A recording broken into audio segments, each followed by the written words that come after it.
Votre invité à présent dans la grande interview en direct sur Boursorama, c'est Éric Kayser, le plus célèbre de nos boulangers français, fondateur de la maison Kayser. Bonjour. Bonjour. Merci d'être avec nous sur Boursorama. Il faut expliquer, vous êtes à la tête de plus de 350 boulangeries dans le monde. Et là, on se dit, beaucoup de boulangers français ont tenté l'aventure en France et à l'étranger. Ils n'ont pas réussi, se sont cassés les dents. Pourquoi vous avez réussi là où d'autres ont échoué? Non, je pense qu'il y en a qui ont réussi, heureusement d'ailleurs, mais je crois que un des ingrédients le plus important, c'est bien sûr l'humain. Il faut absolument qu'on forme des gens. Alors en Afrique, on va former par exemple des chefs boulangers africains qui viennent en France en formation, puis on les envoie là-bas. Mais on envoie également des chefs français pour les aider au démarrage. Et puis après, on essaie de faire un compagnonnage où, par exemple, des boulangers africains, des chefs vont partir en Asie pour former les gens en Asie. Et oui, j'ai essayé de faire du compagnonnage, de transporter ce savoir-faire. On dit toujours qu'on apprend avec les mains, avec les yeux, avec les oreilles. J'essaie de transférer ça à nos artisans pour qu'ils deviennent très bons et qu'ils puissent ensuite aller montrer dans tous les pays du monde. Aujourd'hui, on est présent du Japon jusqu'au Chili, on descend bas. On est très présent en Amérique centrale également, en Afrique, en Asie beaucoup, au Moyen-Orient.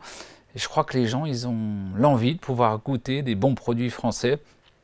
Alors ça peut être une bonne baguette, parce qu'on vend des baguettes, mais ça peut être un bon croissant, un bon pain au chocolat, je sais que vous adorez ça, un millefeuille, un café. Vous voyez, dans une boulangerie, je crois qu'il faut qu'on sache mettre de tout. C'est-à-dire, il y a des pays où on va vendre plus de pain, d'autres on va vendre plus de restauration, d'autres on va vendre plus de café ou de sandwich, et c'est tout ça qui fait que ça fonctionne. Pour vous, tous vos produits sont vraiment meilleurs que la concurrence. D'ailleurs, vous goûtez régulièrement les produits de la concurrence? Alors, j'aurais pas cette prétention de dire qu'on est meilleur. On essaie d'être bon, on essaie toujours d'essayer d'être dans une qualité qui soit correcte, qui soit bonne. C'est vrai que c'est toujours dur de se situer très en haut. Souvent, on est en haut, après on redescend. Donc, je préfère rester constant dans la qualité. On essaie de prendre les meilleurs ingrédients qu'on trouve sur le marché dans tous les pays du monde, de bien former les gens, de faire des magasins qui sont bien designés, des endroits où les gens se sentent bien, avec une bonne atmosphère, une bonne musique. Et je vous dis, je préfère être moyen plus que très en haut et après en bas. On essaie de faire bien, mais je vous dis, c'est pas mon travail, c'est vraiment le travail d'une équipe qui fait que ça fonctionne. Plus de 350 boulangeries dans le monde, dont combien en France? On en a 80 environ. On va de Nice jusque dans le nord, chez nos amis du nord, là-bas, à Lille, où j'adore aller. Il y a encore du potentiel de développement. Oui, il y a du potentiel, bien sûr. Combien potentiellement vous pourriez avoir de boulangeries en France et dans le monde à horizon 5 ans? Là, pour vous donner un exemple, on ouvre en Mauritanie dans un mois. On vient d'ouvrir Tripoli en Libye il y a 15 jours. Et j'étais même surpris d'ailleurs d'ouvrir dans ces pays. On a signé au Vietnam, donc on ouvrira, je pense, fin d'été. Il y a du potentiel. Alors, je ne parle pas pour nous, je parle d'une façon globale dans tous les pays du monde et dans toutes les villes de France où on peut faire quelque chose de bien. En vrai, les gens, vous voyez, c'est leur petit moment de bonheur. Je raconte souvent cette anecdote parce que ça m'a marqué à vie. Un jour, je passe dans un de nos magasins, il était 7 h du matin, et j'avais une personne qui vivait dehors, qui vient pour acheter une baguette, et puis je fais signe discrètement à la vendeuse de lui offrir le pain. Et le monsieur, il dit, mais vous vous rendez compte, vous étiez fâché parce qu'on l'empêchait en vrai de pouvoir s'offrir ce qu'il pouvait s'offrir. Et donc... J'ai rigolé en disant à la fille, oui, c'est vrai que c'est pas bien, il ne savait pas qui j'étais, mais vous voyez, on est l'endroit où je crois que les gens peuvent encore se faire plaisir, parce qu'on a des produits qui sont quand même des produits encore accessibles pour tout le monde, la baguette, le croissant, le pain au chocolat, et ça dans tous les pays du monde. Donc je crois que les gens, ils ont envie d'avoir ce petit bout de drapeau français, vous voyez, qu'on implante partout, et ils savent qu'ils vont pouvoir se restaurer, manger des produits qui sont bons, qui sont sains et pas trop chers. Vous êtes vigilante donc pour que la qualité soit toujours au rendez-vous. Ça veut dire encore une fois la formation, les ingrédients aussi, j'imagine. Je me bats chaque jour avec ça, toujours la qualité. Je répète inlassablement les mêmes choses. Je ne vous dis pas que ça pénètre toujours parce que ça prend du temps. Mais oui, je le fais. Les ingrédients sont quelque chose d'essentiel. Et puis la formation, parce qu'en vrai, après c'est une transmission, ce que je vous disais tout à l'heure, une sorte de compagnonnage où on va répéter les uns aux autres. Et puis c'est infini après. Après, c'est de la franchise ou essentiellement vous êtes propriétaire Alors, on fait des franchises, il y a des pays où vraiment on ne sait pas aller, c'est trop compliqué. Je me souviens un jour, on allait ouvrir dans des pays d'Europe de l'Est, on avait besoin d'avoir la connexion, on était à 3 jours d'ouvrir, on avait besoin d'avoir la connexion avec le gaz, les tuyaux étaient là, qu'il fallait donner beaucoup d'argent pour pouvoir juste l'envoi du gaz. Donc, je crois qu'il y a des pays où on ne saura jamais faire, en tout cas nous. Et donc on fait de la franchise, et puis il y a des pays où on va nous en direct, il y a des pays où on s'associe et on a nos magasins propres, bien sûr. Et en France, pour ceux qui nous écoutent, qui ont en général, de monter une boulangerie Kayser, comment ça fonctionne la franchise? Alors jusqu'à maintenant, vous êtes toujours en direct, mais là, on a commencé à faire de la licence et de la franchise dans les gares et les aéroports, et on sera prêt à le faire dans certaines villes de France. Et comment ça se passe concrètement? Les gens vont venir chez nous, on va les former pendant plusieurs mois. Plus ils sont formés, je dis toujours, que ce soit pour la France ou pour les pays à l'étranger, et plus on va vite après pour faire fonctionner la boulangerie. Là, en vrai, l'idée, c'est vraiment de comprendre la boulangerie, la pâtisserie, le traiteur, la vente, et puis bien sûr le salon de thé. Donc quand les gens ont intégré ça, en tout cas une partie, on ne demande pas à ce qu'ils deviennent spécialistes, puisqu'on envoie des spécialistes. Après, on peut commencer à ouvrir un magasin, il faut trouver le bon emplacement. On dit toujours location, c'est très important, que ça soit extérieur des villes ou intérieur. Et puis après, faire un beau design, former les gens, puis ça fonctionne. Quel investissement pour... Globalement, il faut, en dehors du pas de porte, parce qu'à Paris, c'est vrai que c'est spécifique, ou dans les grandes villes, on achète des pas de porte. En dehors de ça, 700 000, 800 000 euros. Après, les pas de porte, c'est vraiment dépendant de l'endroit où vous choisissez de vous mettre. Et puis après, il y a un pourcentage du chiffre d'affaires qui revient. Et après, en général, on verse 5% de chiffre d'affaires, plus 1% pour la communication. D'accord. Je me dis, si Eric Kayser avait été un boulanger italien ou espagnol, et on les salue évidemment, est-ce que tout ça aurait aussi bien marché? Écoutez, en Italie, je trouve, ils ont en Espagne également, bien sûr, des spécialités, des spécificités qui sont extraordinaires.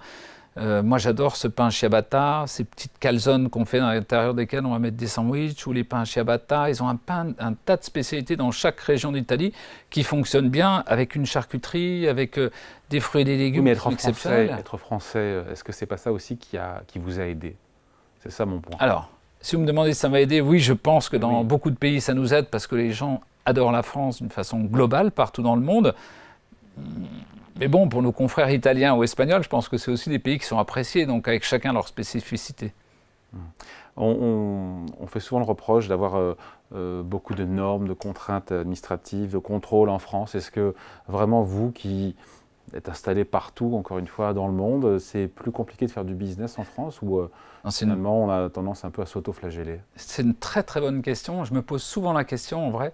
Alors je pense qu'il y a deux choses. Premièrement, on a vraiment beaucoup de normes. Ça c'est un truc extraordinaire en France, c'est qu'on est en train d'en créer tout le temps. Alors on nous dit c'est les normes françaises, c'est les normes européennes, donc c'est vrai que nous on a la chance d'avoir les deux.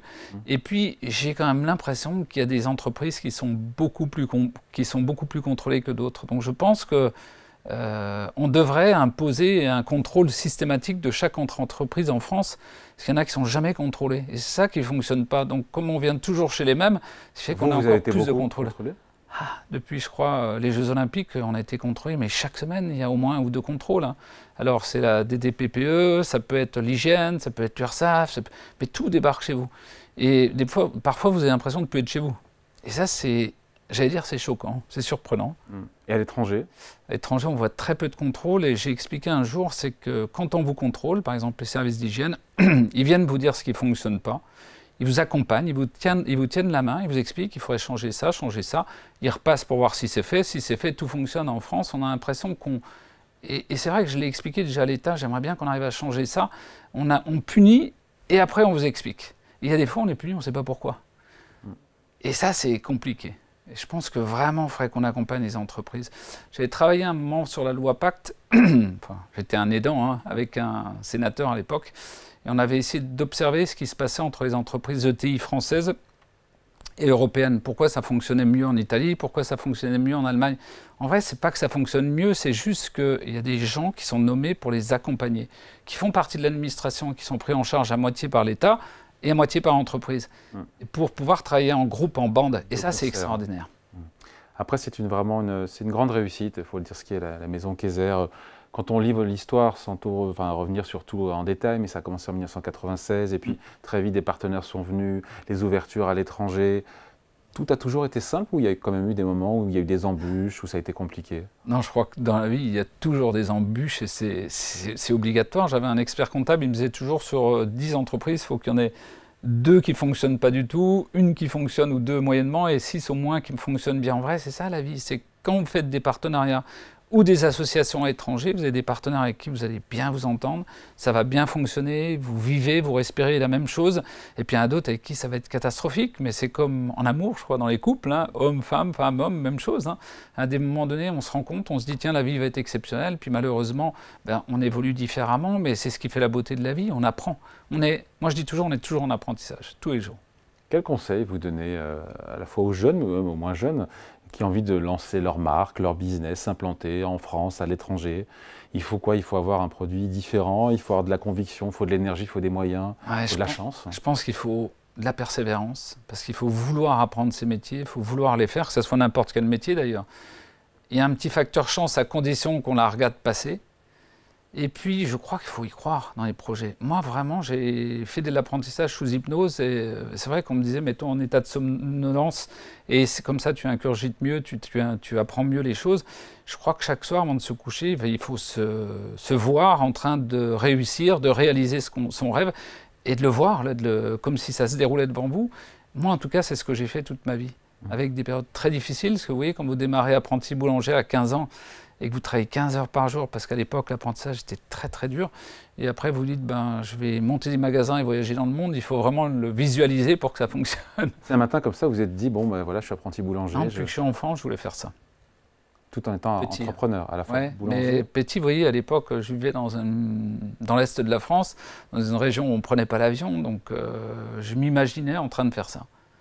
J'ai rêvé autour de ça et puis je vous dis, j'ai pas lâché, hein, comme font la plupart hein, des gens qui réussissent. Ils lâchent pas. J'ai vu des gens à un moment donné qui me faisaient croire qu'on pouvait réussir sans travailler. Mais en vrai, même ces gens-là travaillaient beaucoup. Ils me disaient toujours, moi j'ai pas besoin de travailler beaucoup, j'apprends vite, je fais mieux. Non, il n'y a personne qui fait mieux, il n'y a personne qui apprend plus vite. Je pense que les gens qui réussissent, c'est les gens qui ont beaucoup travaillé. Dans n'importe quel domaine, hein. Ça peut être professeur, ça peut être n'importe quel domaine, mais il faut travailler. Vous êtes toujours maître chez vous aujourd'hui? Il y a des partenaires financiers, des fonds d'investissement? Non, j'ai des partenaires financiers, c'est mes amis les banquiers, et ça se passe bien globalement. Ça s'est toujours bien passé d'ailleurs? Dès le départ, elles vous ont suivi, les banques? Alors, ils vous suivent en France. Ça, c'est un petit truc qu'on a en France. C'est vrai que pour se développer ensuite à l'export, ça devient très compliqué. On vous demande souvent de cautionner. Par exemple, j'ai besoin d'1 million d'euros pour aller ouvrir une boutique au Danemark. On va me demander de cautionner à hauteur de 2 millions. Donc en général, vous ne les avez pas. Donc en général, c'est ça, oui, parce qu'ils ont plus de mal à récupérer l'argent. Le démarrage est toujours comme ça. C'est pour ça d'ailleurs qu'on a fait aussi des licences de marque dans des pays pour récupérer de l'argent pour pouvoir investir. Mais bon, ça fonctionne globalement si enfin oui, vous êtes avec des gens qui sont bien, ils ont envie que les entreprises se développent, les banquiers, je pense que ça peut fonctionner. Bon, votre fortune est estimée à plus de 100 millions d'euros, je sais pas, en 2024. Je ne sais pas si le chiffre est bon. Au-delà du nombre, j'ai envie de savoir quel épargnant vous êtes. Est-ce que vous êtes un épargnant angoissé, téméraire? Alors moi, j'épargne vraiment la plupart de ce que j'ai dans mes entreprises. Hein. Vraiment, c'est-à-dire qu'il faut tout le temps réinvestir. Sinon, vous vous arrêtez de développer. Et il faut savoir que les fours, les pétrins, tout ce qu'on met dans les boulangeries, tous les 7 ou 8 ans, il faut les changer. Le design des magasins, tous les 5 ans ou 7 ans, on le change pour essayer d'apporter du neuf. Mais si j'ai un peu de trésorerie, par exemple, pour l'entreprise, j'essaie de le placer soit dans les parts sociales, dans les banques qui m'accompagnent, soit sur des livrets, soit sur des comptes à terme, pour essayer de... parce qu'on a toujours besoin d'argent, en vrai. Et on est toujours en développement. Et à titre personnel, donc, l'investissement en bourse ou la pierre, plutôt l'un, plutôt l'autre? Ah, la pierre, si vraiment mon habitation personnelle, oui, parce que je crois que c'est important quand vous avez les moyens de pouvoir vous acheter votre habitation où vous habitez. En tout cas, vous avez l'impression de vous sentir mieux. Mais sinon, je ne suis pas vraiment un passionné de tous les investissements. D'accord. Et donc investir dans des startups ou... Ah, je l'ai fait un petit peu, oui, parce que je croyais en des gens. Bah, oui, investir dans les entreprises, oui, ça je le fais par contre. Oui, startups ou dans les entreprises dans lesquelles je crois. Par exemple, j'ai eu de la famille qui a eu beaucoup de soucis avec les maladies neurodégénératives. Donc j'ai investi depuis très longtemps dans une entreprise qui s'appelle Region Life, qui essaie de traiter toutes les maladies comme Alzheimer, les commotions cérébrales et tout ça. Je trouve que ça, c'est apporter notre pierre à l'édifice pour essayer de faire quelque chose de bien. Donc ça vous laisse froid quand vous voyez Nvidia, c'est la star là, qui fabrique des puces pour faire fonctionner l'intelligence artificielle, quand vous voyez Nvidia qui a gagné 1700% en 5 ans à Wall Street. Ils sont en train de baisser là, en ce moment, oui, vous suivez exactement. Mais quand on a gagné 1700%, on peut bien perdre 20%. Bien sûr. Donc c'est quelque chose que vous regardez avec... Non, c'est intéressant parce que j'aime, je lis d'ailleurs les journaux économiques, ça m'intéresse de voir comment fonctionnent les entreprises, comment elles se développent, et puis souvent un jour ou l'autre c'est des partenaires avec nous, par exemple dans l'informatique, dans un tas de domaines, on a tellement besoin de choses aujourd'hui, c'est incroyable parce que une entreprise a besoin d'être connectée à tout, que ces entreprises d'une façon globale m'intéressent, donc j'essaie de les suivre. Et le Bitcoin, vous êtes passé à côté, vous en avez acheté Non, je n'ai pas acheté, mais je trouve que c'est des aventures extraordinaires. Bon, en tout cas, voilà, merci de passer nous voir. Entretien donc avec Éric Kayser, fondateur donc de la maison Kayser, et potentiellement encore de nouvelles ouvertures cette année de boulangerie en France. Oui, en France et à l'étranger. Merci à vous. Merci.